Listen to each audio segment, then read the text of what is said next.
Ayo cek kelengkapan APD kalian. Yang pertama ada chest lap, yang kedua rambut harus pendek atau diikat, yang ketiga sepatu tertutup, yang keempat ada masker, yang kelima sarung tangan. Contohnya bisa dilihat pada Naura, Tina, dan Vero. Untuk masker dan sarung tangan tidak selalu wajib dikenakan pada setiap praktikum. Ini hanya untuk praktikum tertentu saja. Sebelumnya, tahukah kalian pengertian dan contoh-contoh asam dan basa dalam kehidupan sehari-hari? Yang pertama, asam. Kata asam bahasa Inggris dari asam berasal dari bahasa Latin yaitu acidus yang berarti rasa masam. Suatu zat dikategorikan asam apabila memiliki rasa masam. Contohnya pada minuman soda, juga makanan, semut, dan jeruk nipis. Pada minuman soda terdapat asam karbonat, juga makanan terdapat asam asetat, semut terdapat asam format, dan jeruk nipis terdapat asam ascorbat atau vitamin C. Selanjutnya ada basa. Zat yang dikategorikan sebagai basa memiliki ciri-ciri seperti berasa pahit dan bersifat licin. Contohnya ada pembersih lantai, pasta gigi, dan sabun. Pada pembersih lantai terdapat amonia, pada pasta gigi terdapat natrium bikarbonat, dan sabun terdapat natrium hidroksida. Oke, kita bahas indikator asam basa terlebih dahulu. Indikator asam basa adalah zat yang dapat memberikan warna berbeda dalam lingkungan asam dan basa. Nah, ada beberapa indikator untuk mengidentifikasi asam dan basa, yaitu ada kertas lakmus, indikator universal. Pada indikator universal terdapat kertas strip dan indikator larutan, serta terdapat indikator alami berupa tumbuhan yang ada di sekitar kita. Kertas lakmus merupakan indikator berupa kertas yang di dalamnya terkandung senyawa organik yang dapat merubah warna pada kondisi asam dan basa. Terdapat dua jenis kertas lakmus, yaitu kertas lakmus merah dan kertas lakmus biru. Nah, penggunaan kertas lakmus ini sangat mudah, yaitu dengan mencelupkan kertas lakmus ke dalam larutan uji, kemudian amati perubahan pada kertas lakmusnya. Dalam hal ini, senyawa yang bersifat asam akan mengubah kertas lakmus menjadi merah, dan pada senyawa yang bersifat basa akan mengubah kertas lakmus menjadi biru, dan senyawa netral tidak akan mengubah kertas lakmus. Nah, dalam setiap pengujian, kalian harus menggunakan kedua kertas lakmus, baik kertas lakmus merah maupun kertas lakmus biru.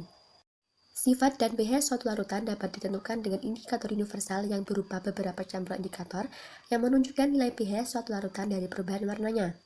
Nah, indikator universal ini terdapat dua jenis, yaitu indikator kertas strip dan indikator berupa larutan. Indikator universal ini bentuknya berupa kertas serap dengan strip yang memiliki deretan warna. Indikator ini apabila kita celupkan pada suatu larutan akan mengalami perubahan warna sesuai pH-nya. Nah, ketika kita membeli indikator universal pada depan box sudah ada warna atau standar warna seperti ini. Kita dapat mencocokkan dengan indikator universal yang digunakan saat pengujian. Selanjutnya ada indikator larutan. Harga suatu larutan dapat diperkirakan dengan indikator larutan misalnya bromtimol biru, metil jingga, metil merah, dan fenolftalein. Setiap indikator memiliki trayek perubahan warna yang berbeda-beda. Dalam pengujian asam basa biasanya tidak hanya menggunakan satu indikator saja, tetapi minimal dua indikator.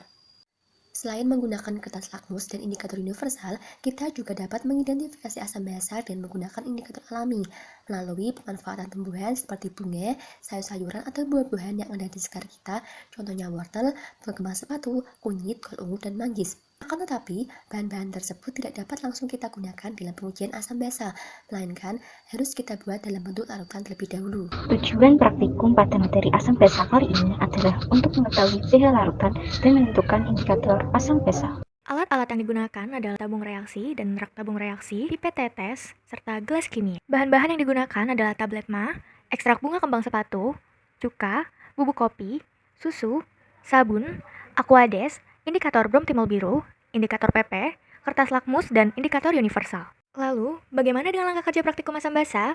Mari simak pelaksanaan praktikum berikut. Sampel yang digunakan ini adalah cuka. Pertama, masukkan cuka ke dalam tabung reaksi menggunakan pipet tetes, lalu tambahkan beberapa tetes larutan indikator bromtimol biru ke dalam tabung reaksi tersebut. Amati perubahan yang terjadi dan catat hasilnya. Kedua, masukkan larutan cuka ke dalam tabung reaksi menggunakan pipet tetes, lalu tambahkan beberapa tetes larutan indikator PP ke dalam tabung reaksi tersebut. Amati perubahan yang terjadi dan catat hasilnya. Ketiga, masukkan larutan cuka ke dalam tabung reaksi menggunakan pipet tetes, lalu masukkan kertas lakmus biru ke dalam tabung reaksi tersebut. Amati perubahan yang terjadi pada kertas lakmus dan catat hasilnya. Keempat, masukkan larutan cuka ke dalam tabung reaksi menggunakan pipet tetes, lalu tambahkan beberapa tetes larutan ekstrak bunga kembang sepatu ke dalam tabung reaksi tersebut.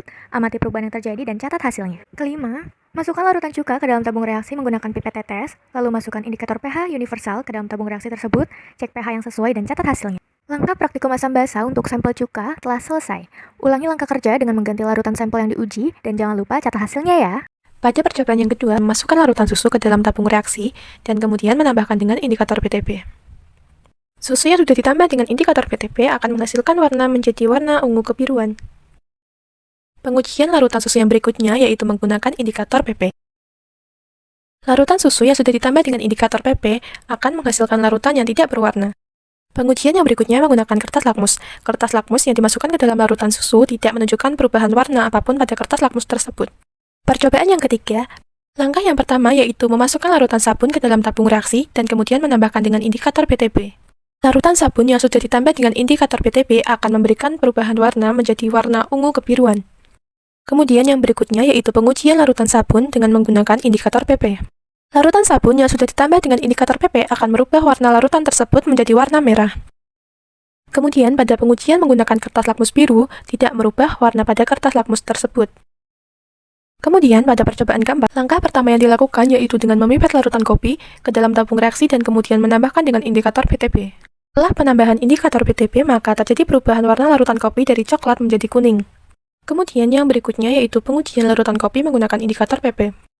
Pada penambahan indikator PP akan merubah warna larutan kopi dari coklat menjadi tidak berwarna. Kemudian, pada pengujian menggunakan kertas lakmus berwarna biru, tidak memberikan perubahan warna pada kertas lakmus tersebut. Di percobaan 5 ini, pertama, kita masukkan satu tablet MAGH ke dalam tabung reaksi, kemudian kita masukkan indikator BTP ke dalam tabung reaksi menggunakan pipet tetes. Yang kedua, kita ganti indikator BTP dengan indikator PP.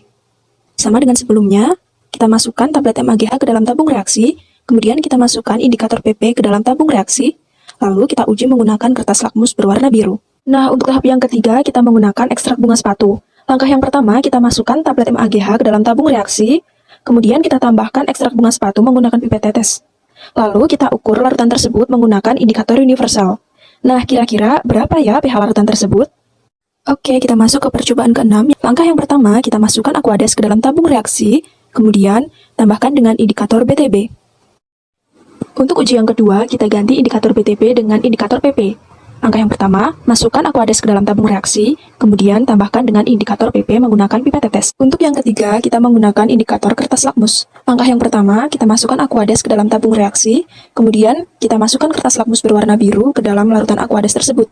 Untuk tahap yang keempat, kita menggunakan ekstrak bunga sepatu. Langkah yang pertama, kita masukkan Aquades ke dalam tabung reaksi, kemudian kita teteskan ekstrak bunga sepatu menggunakan pipet tetes. Lalu, kita ukur pH larutan tersebut menggunakan indikator universal. Nah, kira-kira berapa ya pH larutan tersebut? Setelah kita melakukan percobaan, yuk sama-sama kita tuangkan data ke dalam tabel pengamatan. Kita lengkapi data-datanya berdasarkan hasil dari percobaan yang telah kita lakukan ya.